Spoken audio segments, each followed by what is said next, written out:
Boa noite, está no ar mais uma edição do Resumo Brasil. O que foi notícia aqui no país e no mundo, você acompanha comigo, Priscila Mendes, e com a nossa intérprete de Libras, Neide Lins. Vamos ver como está a vacinação contra a Covid-19 pelo país e as medidas adotadas para o controle da doença. O Ministério Público do Rio de Janeiro criou uma força-tarefa para investigar a operação policial em Jacarezinho. Em nosso giro pelo mundo, conflitos entre israelenses e palestinos deixam dezenas de mortos e centenas de feridos. Já no norte do Brasil, a cheia no Rio Negro fez a Prefeitura de Manaus decretar situação de emergência. E o Pix, serviço que facilitou as transações financeiras, ganhou novas funcionalidades. Quer saber mais? Venha com a gente a partir de agora no Resumo Brasil.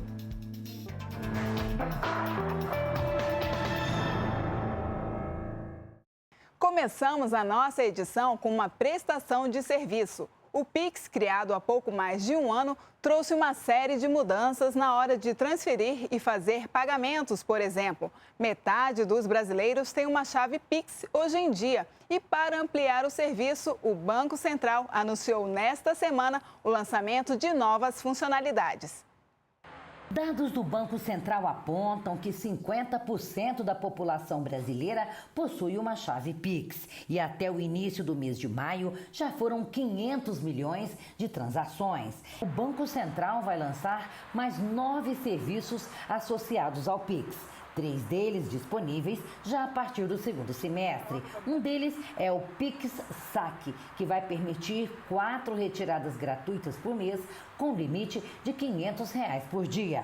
E ainda o Pix Agendado, com leitura de QR Code, que vai funcionar como um boleto de pagamento. É uma nova forma de dar acesso a dinheiro em espécie para a população, usando a infraestrutura do Pix, né? Não vai ser necessário mais ir em máquinas de ATM. Obviamente que não acaba essa solução, né? É uma solução adicional poder sacar no caixa dos estabelecimentos comerciais que quiserem ofertar essa solução. O Banco Central colocou em consulta pública a proposta de criação do Pix Saque e Pix Troco, que também vai ser um novo serviço. Essa modalidade, associada a uma compra ou prestação de serviço, vai retornar dinheiro em espécie para o consumidor após uma transação.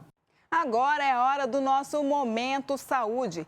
Cerca de 83 milhões de doses da vacina contra a Covid já foram distribuídas pelo Ministério da Saúde desde o início da campanha de imunização. Só nesta semana chegaram 8 milhões e 200 mil doses, 4 milhões e 100 mil da Coronavac, 3 milhões e 500 mil doses da AstraZeneca e 629 mil doses do imunizante da Pfizer.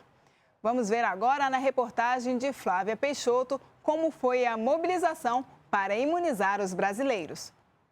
As doses que chegaram se somam às quase 78 milhões que já foram distribuídas no Brasil.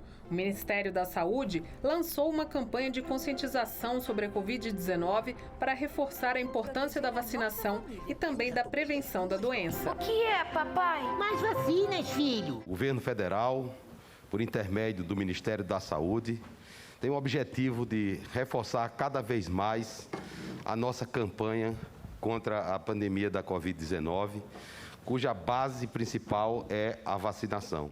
O Ministério da Saúde também lançou uma página na internet sobre a Covid-19 que reúne todas as informações e dados. E ainda oficializou a criação de uma nova secretaria que vai centralizar as ações de combate à pandemia. Minha experiência hoje é trabalhar com preparo e resposta de sistemas de saúde ao redor do mundo com relação à pandemia. Outro acontecimento da semana na área da saúde foi a recomendação da nota técnica da Anvisa para suspender a aplicação da vacina AstraZeneca em grávidas. Segundo a Anvisa, deve ser seguida a bula da vacina, que não recomenda o uso por gestantes sem orientação médica. A medida é resultado do monitoramento constante de efeitos adversos das vacinas de Covid-19 no país. Como os senhores sabem, nós tivemos um evento adverso com uma gestante que foi imunizada com a vacina da AstraZeneca e estamos todos muito atentos a todos esses aspectos relacionados com a imunização da população brasileira. O ministro da Saúde falou sobre o assunto durante participação na Câmara dos Deputados na Comissão de Esportes. Aliás, um assunto que também foi destaque da semana, porque começou a vacinação de atletas olímpicos, paralímpicos e integrantes das comitivas técnicas que vão para os Jogos no Japão, com abertura marcada para 23 de julho. E uma certeza: quem estiver lá precisa estar vacinado contra a Covid-19. Os laboratórios Pfizer e Sinovac doaram as doses para imunizar as 1.814 pessoas que vão participar dos eventos esportivos em Tóquio. Serão usadas 4.050 doses da Pfizer. Já as 8.000 doses doadas pela Sinovac devem ir para a vacinação geral da população. Segundo o Comitê Olímpico Brasileiro, 11 dias antes do embarque, os atletas vão começar a fazer testes de Covid. E quando chegarem no Japão, vão fazer testes todos os dias. Os atletas que fazem parte do grupo de risco não vão poder participar dos Jogos.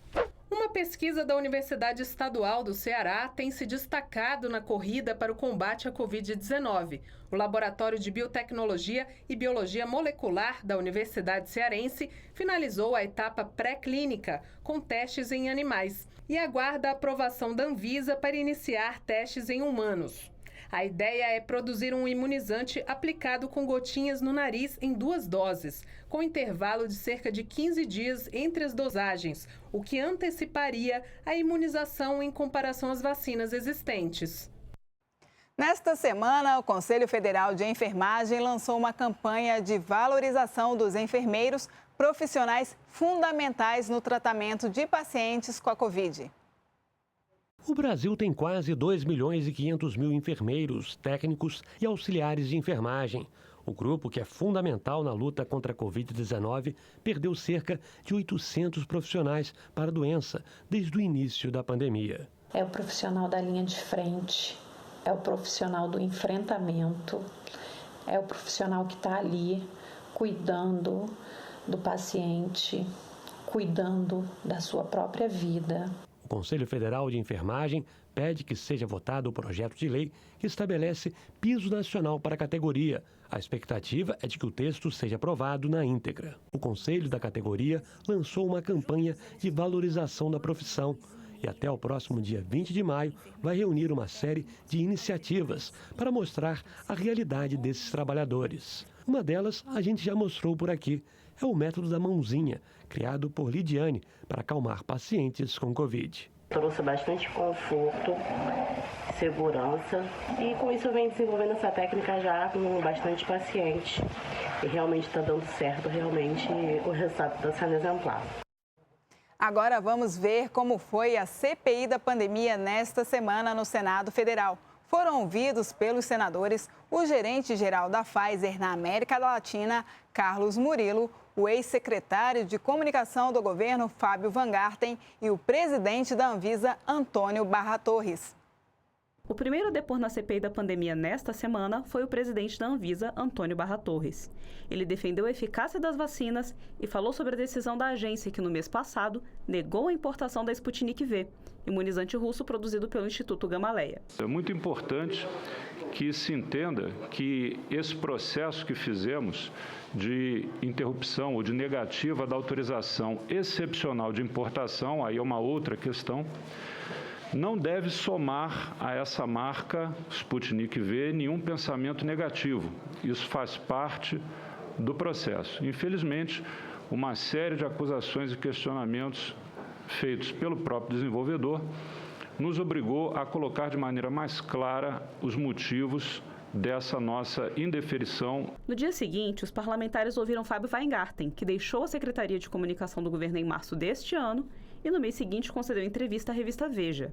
O teor desta entrevista foi um dos motivos da convocação pela CPI.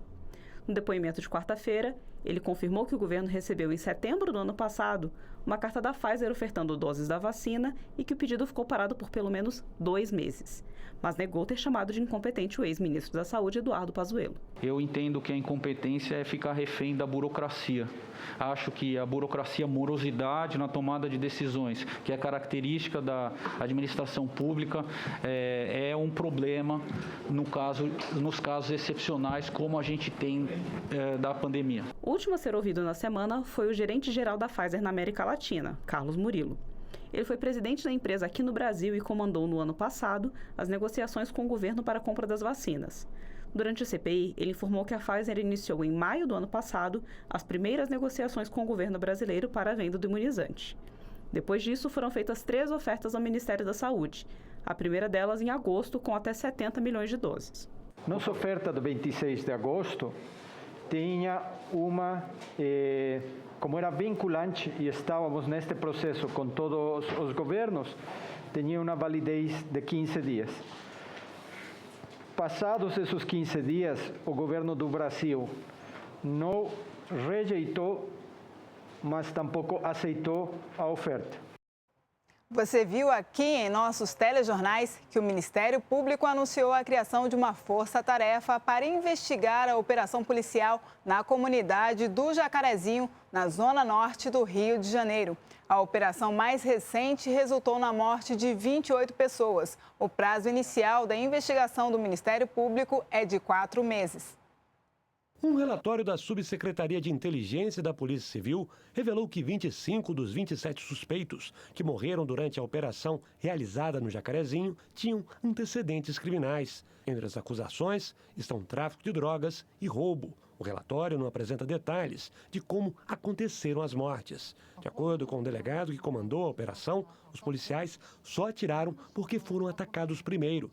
Entre as 28 vítimas está o inspetor André Frias. A Defensoria Pública e o Ministério Público realizam uma investigação paralela para descobrir se a polícia cometeu algum tipo de abuso no Jacarezinho e se foi respeitada a determinação do Supremo Tribunal Federal, que só autoriza operações em favelas em casos considerados excepcionais. O Ministério Público anunciou a criação de uma força-tarefa para investigar o caso do Jacarezinho. Os promotores pretendem ouvir testemunhas e presos que denunciaram que foram agredidos por policiais. Nas notícias internacionais, a semana foi de tensão e muita violência entre israelenses e palestinos. Vamos conferir em nosso giro pelo mundo.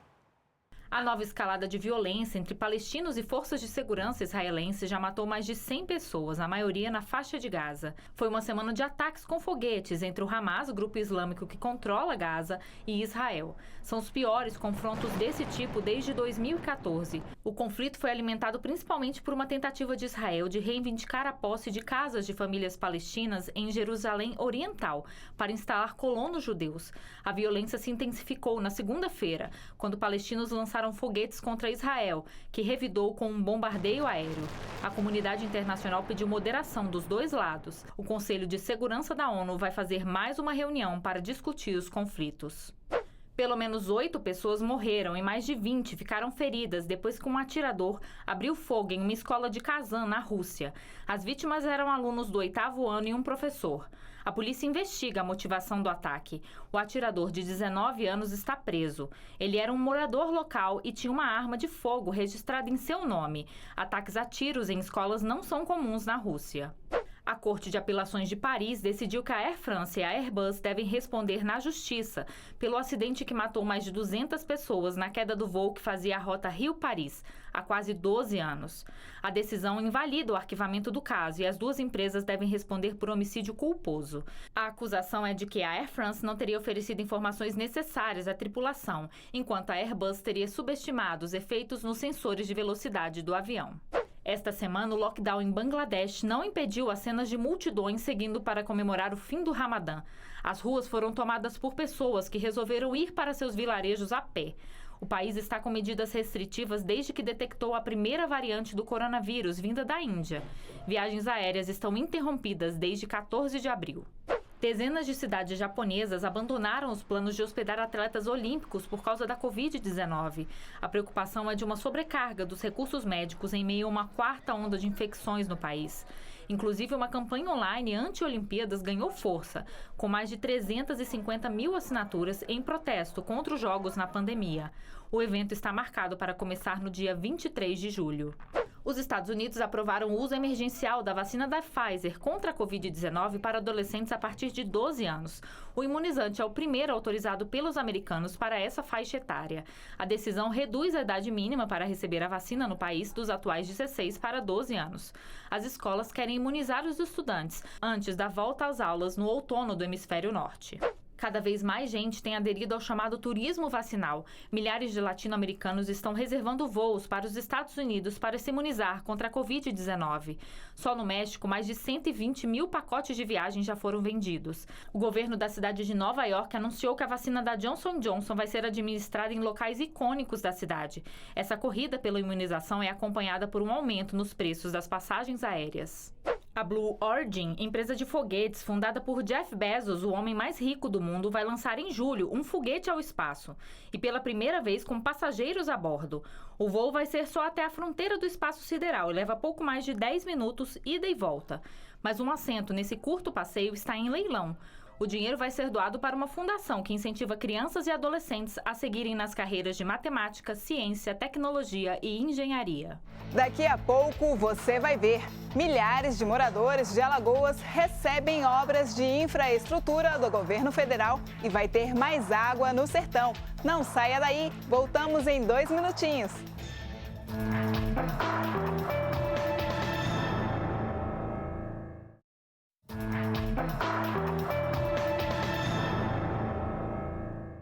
Estamos de volta e vamos direto para Alagoas. Por lá, mostraremos agora o que tem sido feito pelo governo federal para beneficiar a população que recebeu nesta semana novas moradias, um novo complexo viário na capital Maceió e também um canal que vai levar água ao sertão e beneficiar mais de 100 mil moradores e pequenos produtores rurais da região.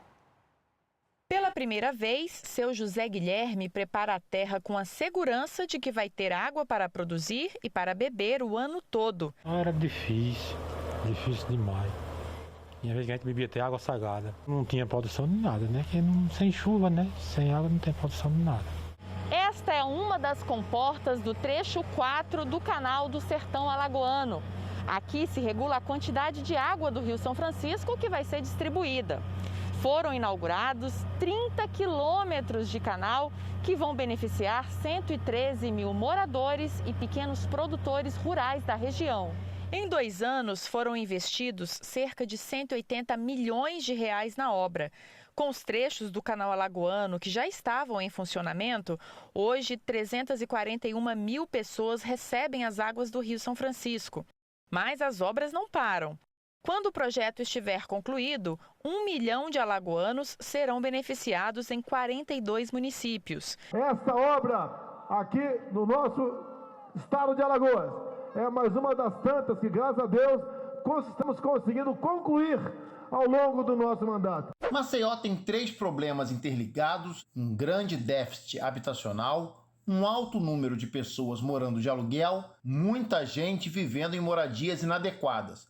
Por tudo isso, a entrega de 500 apartamentos do Programa Federal Casa Verde e Amarela nesta quinta-feira foi tão especial. O residencial Oiticica 1 está situado no bairro Benedito Bentes, o mais populoso da capital alagoana, e nesta semana receberá mais 437 famílias, incluindo a de Dona Vera Lúcia, que ganhou as chaves das mãos do presidente Jair Bolsonaro. Eu dependo muito do marisco. Posso continuar trabalhando com marisco, sendo que indo buscar lá e para revender aqui na feirinha do Biú. As casas do residencial Oiticica 1 têm 45 metros quadrados, 5 cômodos, e esta aqui, a da Nayara, que foi a primeira a ser sorteada, já veio totalmente mobiliada. Eu sabia que era uma casa, eu pensei que era alguma coisa pequena, mas quando eu abri a porta eu nem imaginei que era isso.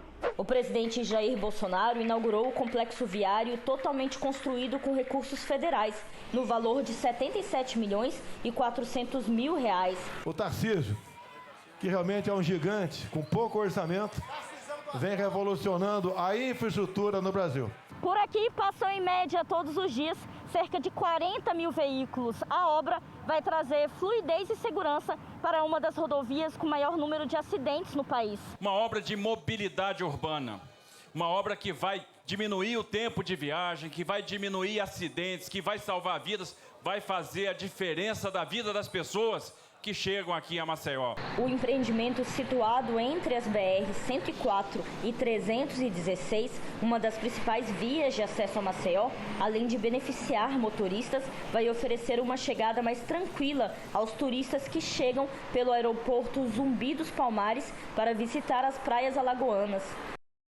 Vamos falar de meio ambiente? Foram desativados 611 lixões desde 2019. O levantamento da Associação de Empresas que Tratam Resíduos representa uma boa notícia, segundo os estudiosos do assunto. Ainda assim, há muito o que fazer. Vamos ver na reportagem. No início da contagem, em 2019, o Brasil tinha mais de 3.200 lixões, um tipo de armazenagem extremamente prejudicial para o meio ambiente e para a saúde pública. Por isso, o fechamento dos mais de 600 depósitos em curto prazo é comemorado. Temos aí várias formas de destinação final ambientalmente adequadas, desde a reutilização, a reciclagem, a compostagem, no caso dos orgânicos, a recuperação energética, o tratamento e, quando não há outra opção disponível, a disposição final em aterro sanitário devidamente licenciado. Assim como em casa somos responsáveis pelo que fazer com o lixo, são os municípios os responsáveis pelo bom destino dos resíduos sólidos produzidos por seus moradores. O Marco Legal do Saneamento Básico, publicado em julho do ano passado, traz obrigações para que os gestores coloquem essa decisão sobre os resíduos em prática. Cidades que fizeram um plano de resíduos sólidos precisam desativar os lixões nos próximos anos. Capitais e regiões metropolitanas têm até agosto desse ano para concluir o fechamento. Cidades com mais de 100 mil habitantes têm até agosto de 2022. Para as que têm entre 50 e 100 mil habitantes, o prazo é agosto de 2023. E para as com menos de 50 mil habitantes, agosto de 2024. Já os municípios que não fizeram um plano, o prazo terminou no ano passado. Nós temos cerca de 2.600 lixões ainda em atividade no Brasil. E não poderíamos deixar de falar mais uma vez aqui no Resumo Brasil sobre a situação de Manaus, onde a cheia do Rio Negro já deixou cerca de 1.600 áreas da cidade sob risco.